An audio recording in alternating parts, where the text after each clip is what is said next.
అని మనం భగవంతుడిని ఎలా అర్థం చేసుకున్నామంటే, నేనేమీ చెయ్యను.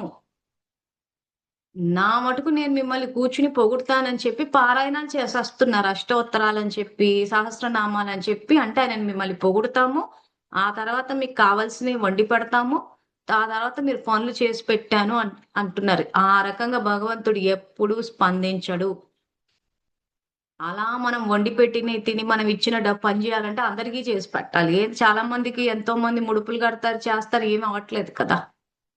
అంటే భగవంతుని పట్ల అవగాహన లేకపోవడం వల్లొచ్చిన సమస్య ఇది. అందుకే ఎక్కడ ఎవరికీ ఎన్ని పూజలు చేసినా గాని సమస్యలు పరిష్కారం అవ్వకపోవడము, ఆ ఉన్న రోగాలు అలాగే ఉండిపోవడము, ఇంకా పెరిగిపోవడము.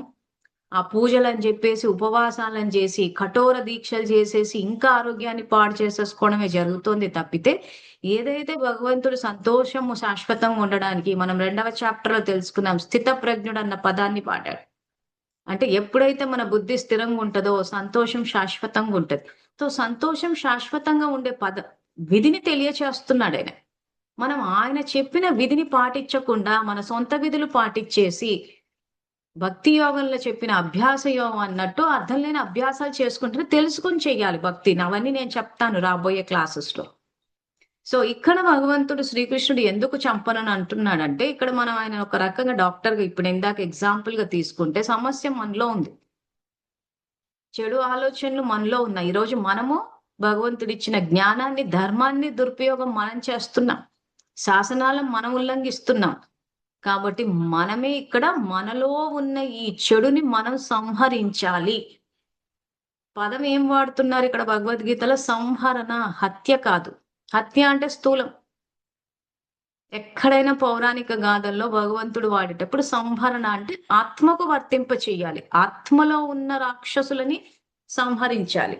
ఆత్మలో ఉన్న రాక్షసుల్ని ఏ రకంగా సంహరిస్తారు? మన సంకల్ప శక్తితోటి.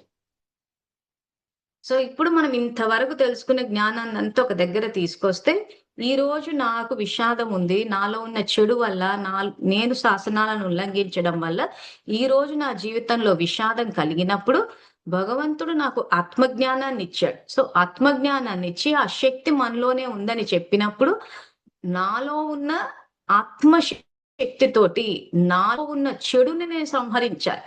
అది సంహరించేటప్పుడు మన కర్మేంద్రియాలు అలజడికి లోనవుతాయి కాబట్టి, భగవంతుడు రథసారథవుతాడు. ఏ రథానికి? ఈ రథానికి.